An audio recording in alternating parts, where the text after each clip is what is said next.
So the context of my participation in this exhibition was getting a call from Susan Maines, and she's the commissioner for the Grenada Pavilion. And I'd met Susan a few years before, after doing the photographs at the Diaspora Pavilion.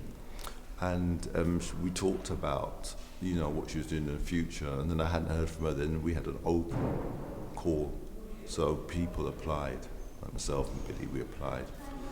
And the theme was Epic Memory, which is based on Derek Walcott's address. We got the Nobel Prize for poetry. So a lot of the basis or the premise of my photography was looking at that text and thinking about how my photographs can relate to that. And that's where I started, really. Did you know Billy beforehand? We met in Grenada while I was taking photographs in the middle of it, and Billy was in the midst of filming, and I'm thinking, I don't know what to do. Should I do this? Should I do that? But he's going, well, perhaps you could try this, perhaps you could try that. And Billy's work just seemed really exciting. Yeah. I was walking around with a tripod. So. And you decided to show in the same room together for good reasons. Do you want to tell me why? The curators actually made the decision that we should show together because our work kind of mirror and speak to each other in terms of dealing with similar issues around father, the land, Grenada, and Dave returning back to Grenada to explore his own relationship with his father and the land that he grew up on, and me returning to Grenada to explore a relationship with my dad, my colonial past, and also exploring themes around sexuality and exile, and so much of the images in the film are similar to Dave's images in terms of like Grenada, and the landscape is a very big force in the work. It has an idyllic sort of utopian quality to it, but that's really not what your film is reflecting. Not really, and this is what I think in the two work kind of really mirrors each other, because it sort of disavows the natural expectations that most people in Europe or the West might have about the Caribbean. When they see images of the Caribbean, there's always a natural association with tourism, and even in Grenada, in tourism, the images that are presented to the West or Europe are usually idyllic sandy beaches and what have you, and the average European tourist would never get to go to these parts of the country and really have a more profound experience with the landscape and people who are actually working the land, and actually some of the cultures that we have that are unique to Grenada. For instance, in my own films, there is a lot of traditional scenes like the Veku and the Jab that normally you would see these only during Carnival, when it's kind of like a spectacle presented to tourists. Even though it's part of the culture as well, but I wanted in my own work to frame those ceremonies and those traditions in a very different way. In a more authentic way? Not really, because what in the Caribbean, or what the people who actually is in the film and how they might want it to be presented might be a more authentic way, and I wanted to frame the narrative and within a larger narrative that I was doing around exile and sexuality, and particularly when I say sexuality, I'm referring specifically to my own sexuality as a gay man. And in the Caribbean, there's the laws, archaic laws in the UK that still deems homosexuality as a crime and abominable and punished by law. So these are like cultural stigmas that I'm putting into the work. There's very powerful imagery around sort of exorcisms, or people having their sexuality expunged from them physically and through ritual. Really powerful scenery. Who did you work with to do the scenography? My producer is Lauren Beck, who is a well-known producer in New York. She produced films like Manchester by the Sea, and she just produced the last remake of Suspiria with Tilda Swinton, and she produced a short film I did a couple of years ago called Absence of Love that also revisit my relationship with my father, and this film is also a continuation of that relationship, hence the reason it's called Second Eulogy Man the Gap. Now, Dave, your relationship with your father is very different. Could you talk us through that in relationship to the photos we have here? Yeah, it stands 180 degrees from Billy's.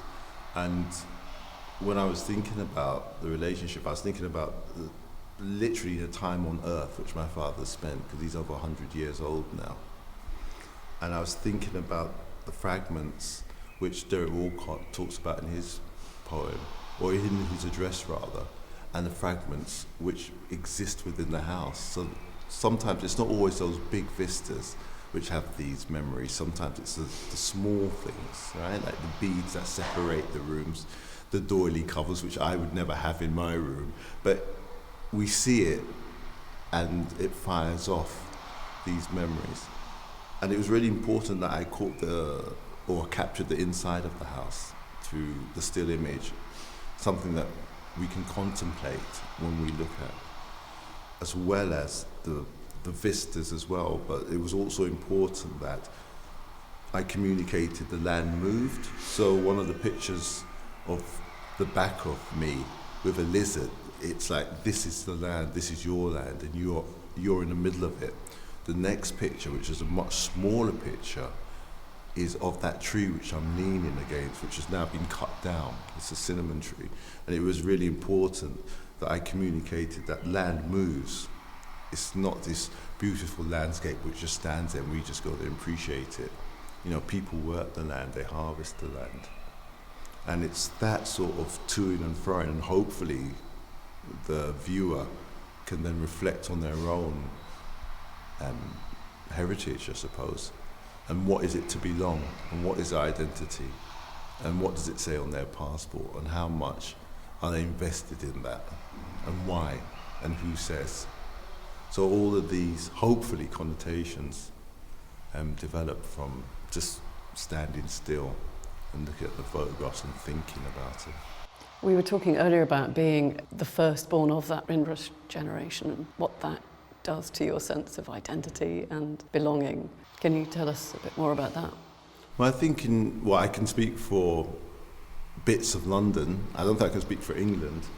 I mean, Billy will speak for sort of America, but it's had vast changes in London, in London's social history as well as its cultural history. So now you have sort of the language has literally changed among the youth, and you have this sort of type of minor language, you could call it, where we're using the same words but in a slightly different way. But this spread, so all sorts of people you wouldn't at first expect, who are not literally living in inner cities, are using this language, and the images and associations which come along with this language tell of a very different London, especially from the 60s and the 70s when I was growing up, where there was very much still at least I felt, a demarcation between black and white, and people came from African countries, Caribbean countries, the Asian countries, as opposed to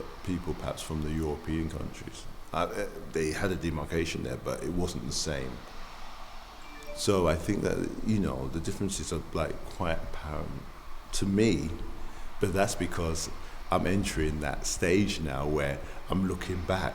It's like I've been black in London for a long time now, and I can remember these periods of change, whether it be from the riots or whether it be from success in the Olympics, and having the British flag around your shoulders.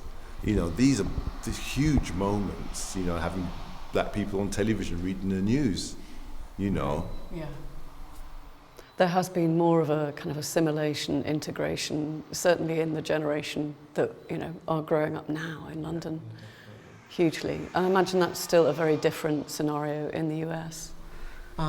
Actually, in the film, I made reference to the Windrush generation, and the characters who remain behind and still has maintained this illusion of colonialism. So I was making reference more in terms of like exile and immigration and its effect on people who remain behind. This character Antoinette, who stays in Grenada, Scottish descendant, which is actually my own family's heritage by my mother's side. A lot of my aunts and uncles, which would have been her sisters and brothers, left Grenada and moved to the UK, moved to America, and there would have made the same passage on the Windrush. And but I was more interested in exploring this kind of sadness of the people who were left behind and had no prospect for their life, and the only thing they knew was maintaining this false hierarchy of colonial life that framed instead of governed their existence in the Caribbean. It's a story that's not so often told. Exactly, yeah. And there is a certain level of melancholy, I think, to that story as well, and a certain level of sadness, because I remember as a child, my mother couldn't wait to get a card or some money or some kind of letter from abroad, and that kind of marked kind of the pinnacle of one's success, to go abroad, to go to England and to go to America, and for the family who left behind to get a postcard or some kind of letter of them juxtaposed against some kind of monument, in England or America, that they would actually frame and have in the house, and so when people come into the house, they would be very proud to show them these photographs and these cards that came from a relative who lived abroad and had made a certain life for themselves abroad, or whatever that illusion they created. So there are these layers of memory being accumulated back and forth, yes, absolutely. Creating personal narratives, but also universal. Because in my work, apart from the video installation, I also have an installation which is the suitcase with letters and stamps and mementos and things that I found after my dad died. I found these suitcases which they were called creep, I think, that contained all these letters, and some of the letters I actually wrote to him when I was living abroad that he never responded to, because we were kind of estranged from each other for a long time, mainly because of my sexuality, and also letters that was found that he had written to his own brothers and sisters who had lived abroad and worked in oil rigs in Venezuela, or went to England, or went to America. So there's always this effigy of longing and rupture that take place in the Caribbean, of people who remain behind as well. And also from the people who left and have this distant connection to the land, but really can't connect with it because of the amount that, first of all, there's barriers of water, but there's also many other psychological and emotional barriers that take place when you live abroad and you travel and you experience the world and cultures in a different way, to go back and try to relate to the people who didn't live or doesn't have the kind of exposure that you have had. There's a rift. Yes, there's definitely a rift. There's the most extraordinary coloration in the film, hyper real and very seductive. What's the thinking behind that? There's also a lot of black and white footage in the film, because I did want to disavow the idea of how we perceive the Caribbean, and sometimes I wanted to frame some of those stories in black and white. And for me, the black and white also represented some memories and this nostalgia around the past. There was also 8mm footage and archival footage from Princess Margaret visiting Grenada. There's also archival footage of the Windrush generation. So I wasn't really thinking in terms of this hyper surreal color. I was more thinking the island itself is so rich in color that you put a camera on it, immediately something shift. In fact, in the color grading, I had tried to make it a little bit more cold, and I thought it wasn't authentic to the work, and it needed this kind of rich saturation of color, because that's actually what I captured. Especially in some of the scenes with the rituals, there's a lot of blood and red and these kinds of colors that form a kind of motif. Water is also a significant motif in the film as a source of healing and redemption in the work. Dave, you've used black and white photography and archival sort of imagery quite powerfully in your own work, but for this you've gone to colour. Yeah. It was quite interesting that Billy was talking about making the images cold, because when I print these and I'm next to a retoucher, we had two versions, and one was, in inverted commas, the proper colour, but it left out the emotion that colour can bring. And so I suppose there's a tint in natural light of it's slightly greeny. It's not quite the correct colour if you put a colour chart next to it, but that was really important. And then it had a slight darkness there, a slight moodiness, without losing any of the detail. Because I think that's what resonates with the viewer, especially if they go in close and they have a look at the colours, and it's really important. It's a quite melancholic, as you're saying, sort of feeling. Yeah. There's such a rich kind of resonance between your works. Do you feel it's triggered new ideas for works you might make after this? You might go on to find other sort of interesting pathways as a result? Well, for me, this is a continuation of a larger body of work I'm developing.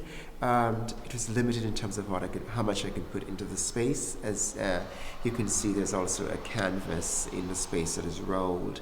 There's a lot of other images of me and my father with texts over it that I'm exploring. So it's a larger body of work I'm also developing and exploring and processing.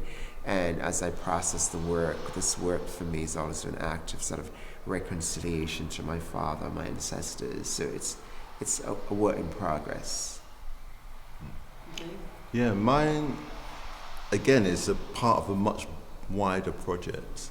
And part of the project is about my sort of suitability to be in the sort of Caribbean. So one of the photographs, which is not shown because we had restrictions because of space, is me wearing a parka coat on the beach for this blazing sun, and it exaggerates the fact, or walking around with a cutlass, but I'm in the river.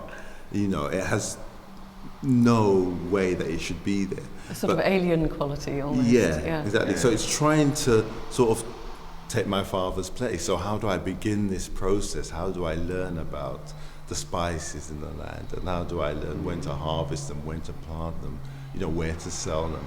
How do you survive here? So it's hopefully reflected in the much wider body of the work and the more academic versions of the work. I guess what it does is reinforce the richness of this line of inquiry for both of you as artists. Yeah. And just having the presence of the Caribbean artists and in the Biennale as well, I think it opens a space for a lot of inquiry, and I hope to see more work and a new lens in the Caribbean in particular, from young artists who live abroad, and also artists who are living in the Caribbean, because I think for me the experience of making the film and going back to Grenada and working with all these young people and exposing them to this level of cinematic storytelling, and it was an incredible journey, and they were just so open and just so enthusiastic about learning and to make films and to tell stories. And so I do hope that our presence here representing Grenada and also going back to Grenada and making work on the island would open a space for young people in terms of exploring larger creative narratives about themselves, and also, Definitely, let's hope the start of lots more dialogue. Absolutely, yeah. Thank you. Thank you both. Thank you. Thank you.